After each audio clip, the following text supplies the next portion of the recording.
Okay, so we're going to do a little video here today about dynamic stretch for everybody, beginner to expert. This is what I do. I've been doing this virtually every morning, probably for about 12 years. I may miss a day or two here or there. This really helps loosen me up, get me going, helps improve your balance. It has all kinds of great benefits. The first thing is the march. So it's like I'm running in slow motion. Notice I'm not going fast. I'm going slower. And by the way, I'm going to do everything I do forwards, backwards. That takes more balance. That's why I'm doing it. You can see as I go slower, it takes a lot more balance in core muscles. If I go fast, it doesn't take much balance. I'm trying to move as smoothly as possible.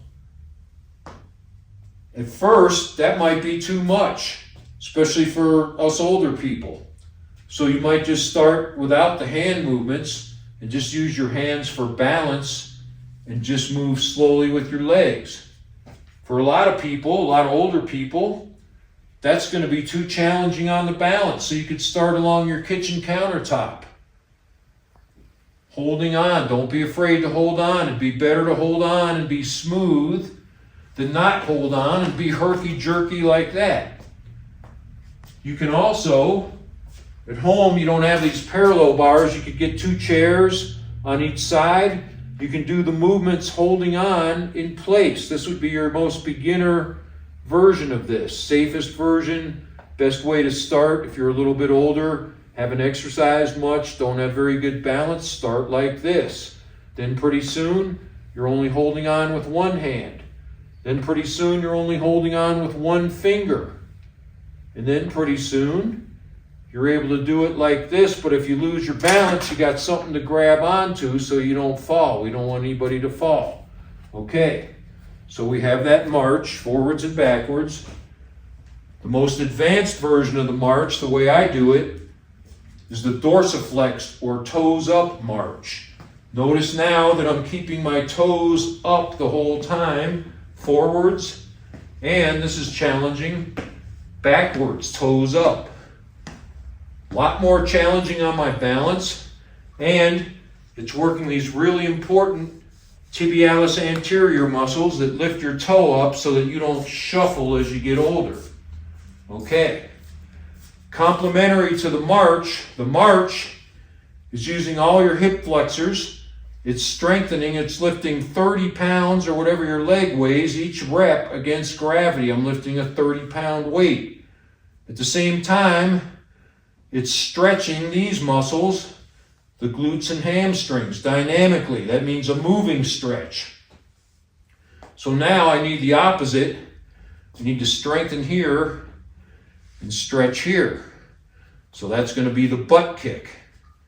The most important thing about the butt kick is that my knee should not go forward even that much. If this is moving at all forward, then you're still using the quadriceps in the front and not using your hamstrings to lift. If your knee doesn't go forward, now I can feel my hamstring lifting my leg. That's what I want. And you might feel this side, it's being stretched, so you could feel it on both sides. Going to add in the arm movement. This one looks like this, forwards. Another important thing, always going to keep my head dead level. If I look down, everything slumps. Also works better for your balance to keep your head level. Trying to be as coordinated as possible.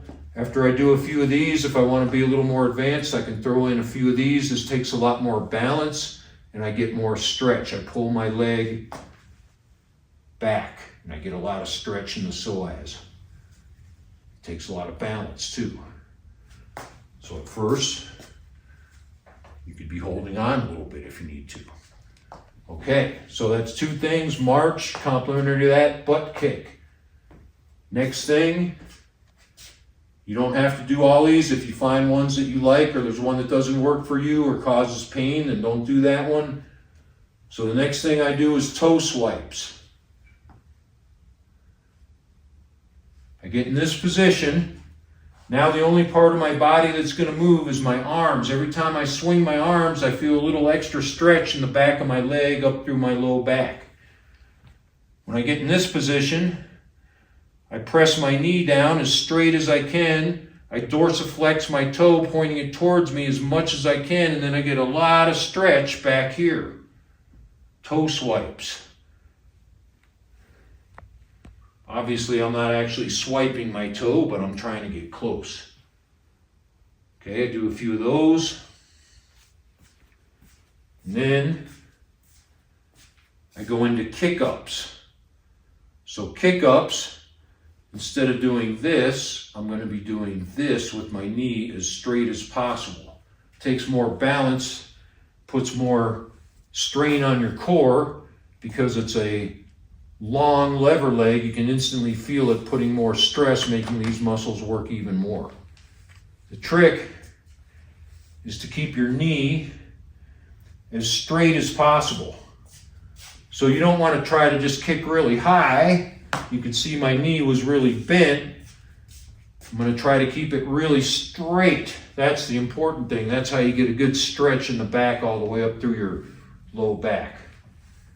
And then once I'm limbered up a little bit,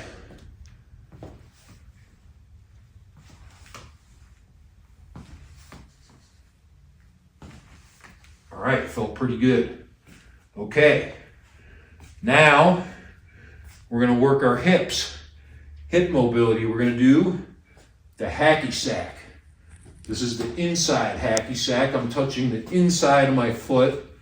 If I'm a little tight and I can't quite get there, that's okay. Just everybody's different. But don't do this. Don't bend down to your foot. Bring your foot up towards your hand. If you can't get there, that's fine, but don't bend down to it. You're going to do it forwards. And like everything else, backwards. Keep your head level. Okay. This was an inside hacky sack, but if you look at my hip, it's external rotation.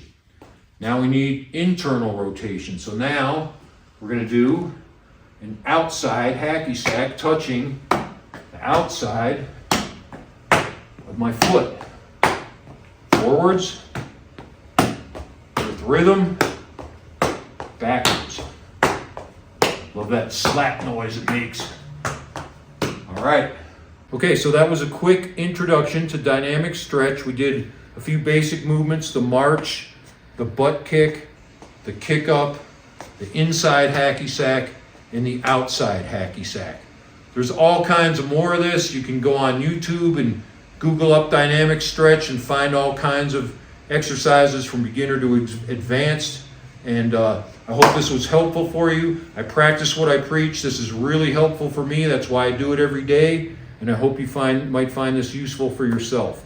One final thing to say: if you go to the gym, I used to warm up boring on one of those exercise bikes over there, super boring. Now I warm up by doing this. I get so much more in 5 or 10 minutes of this than just riding a boring exercise bike.